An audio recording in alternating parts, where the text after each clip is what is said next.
Hello and welcome. I'll be sharing with you today causes of business failures.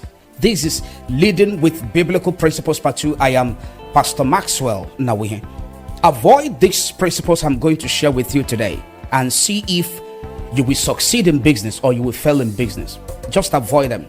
Each of the principles I'll be sharing with you today, don't practice them, don't apply them. And with time, you're going to do some appraisal and be very, very sincere to know whether you succeeded in business or you failed in business by avoiding these principles.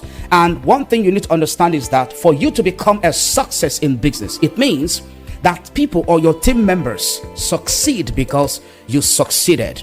You know that success without a successor is actually failure. Faith and Fortune Finance, this channel uploads new videos every Wednesday and every Sunday. We upload both long form videos and short form videos. So each time you check on us here every Wednesday and Sunday, you are going to find long form videos or short form videos. If you avoid these principles I am about to share with you today, you would have created the causes of business failure for your business, for your organization, or for your company. Principle number 1, be a servant leader. Avoid it and see whether you will succeed or fail in business. Just avoid it. Philippians 2 verse 3 to 4. Do nothing out of selfish ambition, but in humility value others above yourselves. This principle, avoid it. True leadership equals serving others first. That is what it represents. That is what it implies. Serving others first. You know that word tells us that leaders should be boss. They should be bosses. They should give others all the time. But Jesus showed us that true leadership is about serving others.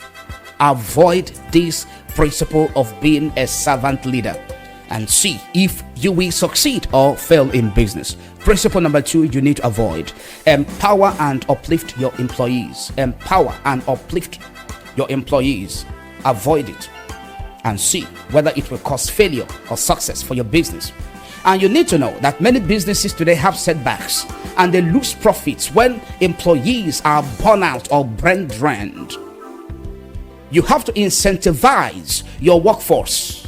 You have to incentivize your employees by offering bonuses, by providing seasons or periods or months of vacations for those who are performing very well, in order to boost their morale, in order for them to have a time out to rejuvenate and reinvent themselves for the overall output and profit of your company and your business.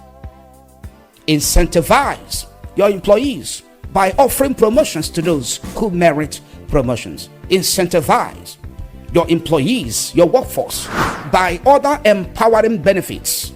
True leadership is not about control. It is about empowerment. When you equip people to succeed, you multiply impact beyond yourself to your own advantage in long term. If you avoid this principle, you would have created causes of failure for your business. Ephesians chapter 4 verse 12. Their responsibility is to equip God's people to do his work and build up the church, the body of Christ. As a leader, your job is to develop others spiritually. Your job is to develop others who are working under you professionally and personally. Create an environment where people feel trusted, where people feel that they are trained and they can stand the time of changes. Create an environment where people feel that they are valued.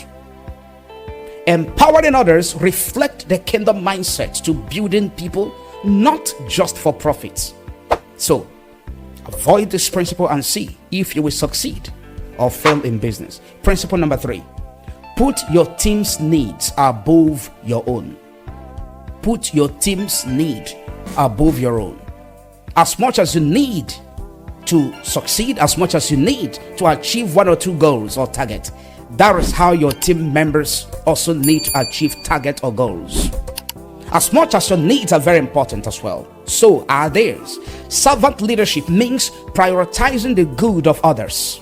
It's not weakness on your own part.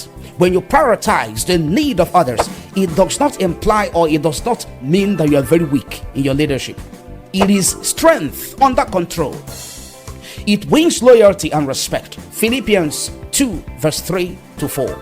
Do nothing from selfish ambition or conceit, but in humility count others more significant than yourself. Let each of you look not only to his own interests, but also to the interests of others. That scripture is so beautiful. The concept and the context of this scripture is very clear. It doesn't need further illustration or analysis. Learn to listen. Learn to listen. Offer support before seeking praise. A leader who sacrificially serves to inspire a team, who sacrificially play one or two roles to inspire his team, actually end up inspiring them to do the same. When you understand this and apply it in your business, you will succeed. When people know you care more about them than the bottom line of your company, than the bottom line of the set target or goals of your business or organization, they will follow you with heart and excellence. If you avoid this principle, we will know whether you will succeed or fail in business. Principle number 4, lead by example, not just words. Lead by example, not just words. That is one of the major proofs of my ministry today. Leading by example, not just words. You know, it is so beautiful and so simple or easy sometimes to speak to others, to talk to others, to speak words. But when it comes to putting those words to practice yourself, you know that it's not really easy. And that is where real leadership comes in. Lead by example, not just words. There are millions and thousands and billions of spoken words that were never acted upon, because those that spoke the words didn't possess the inherent qualities or the developed principles or mindset of true leadership. True leadership will always act upon the words they speak. They lead by words that they speak, which is also example, not by the words they never practiced or acted upon. That is not a true leadership example. I have invested millions of naira into God's work in the church from my personal account through my hard work and sleepless nights.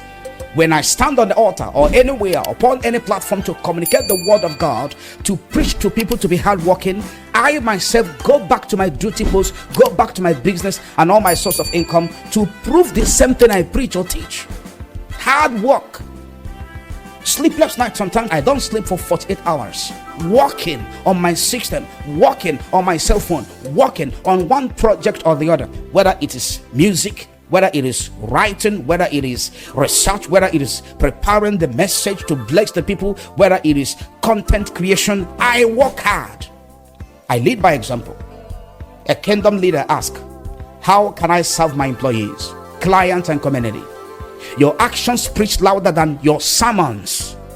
Ministers, bishops, pastors, prophets, every one of you who are content creators to bless the lives of people, your actions preach louder than your content that you create, than your videos that you make, than your articles that you write. Your actions speaks louder than them.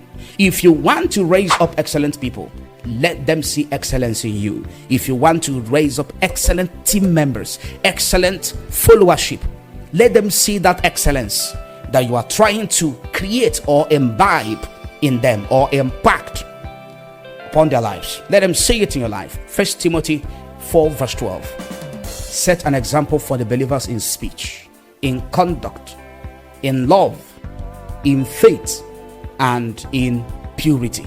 That is what the Bible teaches. Don't demand what you don't demonstrate. Show up early before you demand they show up early. Serve first before you demand they serve first. Stay honest before you demand they stay honest. Be accountable before you demand the same from them. Your lifestyle should be the loudest leadership lesson your team ever hears. This you need to understand. Thank you, and see you in the part 3 of Leading with Biblical Principles. I am Pastor Maxwell Nawihe. Bye-bye, and God bless you.